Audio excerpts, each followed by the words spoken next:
तर आज आपण बघतोय ताज्या मटारपासून झटपट होणारा टेस्टी नाश्ता। काहीही पूर्वतयारी न करता, फार तेलकट न होता मस्त कुरकुरीत चटपटीत लागतो। घरातील सगळेच आवडीने खातील। त्यासाठी इथे मी घेतलंय 1 वाटीभर ताज्या मटारचे दाणे। मिक्सरच्या छोट्या भांड्यात घेऊया 2 हिरव्या मिरच्या, 8-10 लसूण पाकळ्या, पाव चमचा जिरे आणि अर्धा इंच आल्याचा तुकडा। पाणी न घालता हे मिक्सरला वाटून घेतलंय ह्याप्रमाणे। आता ह्यात स्वच्छ धुतलेले ताजे मटार घालून पुन्हा हे मिक्सरला थोडंसं फिरवून घेते। मटार न उकडता कच्चेच आहेत। मटार घातल्यानंतर जास्त वेळ फिरवायचं नाही। मटारची पेस्ट न करता असे जाडसर राहिले की नाश्ता खायला मजा येते। आलं लसूण जिरे आधीच वाटून घ्या, कारण मटार ताजे असल्याने मिक्सरला फक्त 2-3 सेकंद फिरवलं की बास होतं।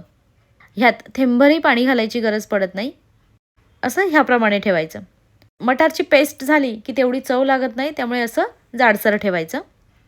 जाडसर वाटलेले मटार भांड्यात काढून घेतले। आता यात घालूया उभा पातळ चिरलेला 1 मोठा कांदा। कांदा बघा कांदा भजीप्रमाणे कापलाय। आणखी यात घालूया जेवढे मटार होते तेवढेच, म्हणजे 1 वाटी बेसन घालूया। नाश्ता छान कुरकुरीत होण्यासाठी 1 ते 1.5 चमचा तांदळाचं पीठ घातलंय। त्यानंतर थोडीशी हळद, अर्धा चमचा धणे पावडर। जर तुमच्याकडे अख्खे धणे असतील तर अर्धा चमचा धणे लसूण मिरची सोबतच वाटा, मग धणे पावडर घालायची गरज नाही। बारीक चिरलेली भरपूर कोथिंबीर, चिमूटभर हिंग आणि चवीनुसार मीठ। नाश्ता छान चटपटीत होण्यासाठी अर्धा लिंबाचा रस घालूया। लिंबाचा रस घालणं ऑप्शनल आहे, नाही घातलं तरी चालेल, पण ज्यांना चटपटीत आवडतं त्यांनी लिंबाचा रस अवश्य घाला।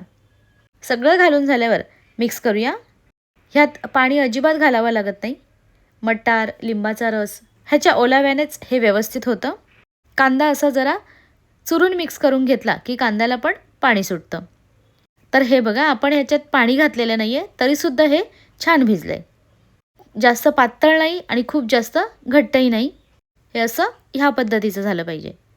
आपण घेतलेलं बेसनचं प्रमाण बरोबर झालंय, पण तरीसुद्धा जास्त सैलसर वाटत असेल तर गरजेप्रमाणे 1-2 चमचे बेसन किंवा तांदळाचं पीठ घालू शकता। ह्यात आपण सोडा वगैरे घालणार नाही आहोत, त्यामुळे 2 मिनटं तरी असं फेटून घ्यायचं, म्हणजे तयार होणारा नाश्ता छान खुसखुशीत होतो। ह्यावर आता झाकण वगैरे ठेवायची गरज नाही, लगेचच बनवायला घेऊ। त्यासाठी गॅसवर पसरट भांडं गरम करायला ठेवलंय। यात घालूया तेल। तेल तापलं की काय करायचं, हात पाण्यात बुडवून जरा ओलसर करायचं। त्यानंतर हातावर थोडंसं मिश्रण घेऊन ह्याप्रमाणे गोल आकार देऊन घ्यायचा। अलगदपणे तेलात सोडून घेते। आपल्या आवडीप्रमाणे जाड पातळ ठेवू शकता। तेलाचं प्रमाणसुद्धा तुमच्या आवडीप्रमाणे कमी जास्त केलं तरी चालेल। हे तुम्ही थोड्या जास्त तेलात भजीप्रमाणे सोडून तसंही करू शकता, किंवा नॉनस्टिक पॅनवर थापून एकदम कमी तेलावर ह्याचे थालीपीठसुद्धा बनवू शकता। तेल कमी वापरलंय, त्यामुळे तेलात सोडल्यावर पण ह्याचा आकार नीट करता येतो। जास्त तेल असेल तर मात्र असं बोटांनी करू नका। झाऱ्याचा वापर करून सुद्धा असा प्लेन करता येतो। गॅसची फ्लेम मीडियम करून व्यवस्थित शेकून घेते। खालची बाजू थोडीशी कडक जाणवू लागली की मग पलटी करायचं। अलटी पलटी करून दोन्ही साईडने खमंग भाजून घ्यायचं। आपण यात सोडा घातलेला नाही आहे, त्यामुळे हे खूप जास्त तेल शोषून घेतच नाही। गरज वाटली तर पुन्हा पलटी करा। दोन्ही साईडने असा छान खरपूस रंग आला की काढून घ्यायचे। असं छोटे छोटे करू शकता, किंवा मिश्रणाचा थोडासा मोठा गोळा घेऊन मध्यभागी असा एकच मोठा गोळा करून घेते। तेल आधी होतं तेच आहे, दुसरं तेल घातलेलं नाही। बोटाने आकार देत असताना गॅसची फ्लेम कमी ठेवायची। थापून झाल्यावर मग मीडियम गॅसवर छान शिजू द्यायचं।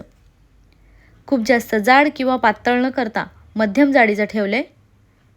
मोठ्या आकाराचे केले की पलटी करताना दुसरा चमचा घ्यावा लागतो। हे पण खूप छान झालंय, काढून घेऊया। गरमागरम खाल्लं की छान खुसखुशीत लागतं। कुठलीही चटणी किंवा सॉसची गरज नाही। लिंबाचा रस घातल्याने चवीला छान चटपटीत झालंय। आता मटारचा सीझन असल्याने मटार खूप छान आणि स्वस्तही मिळतो। नक्की बनवून बघा। आवडल्यास लाईक आणि शेअरसुद्धा करा।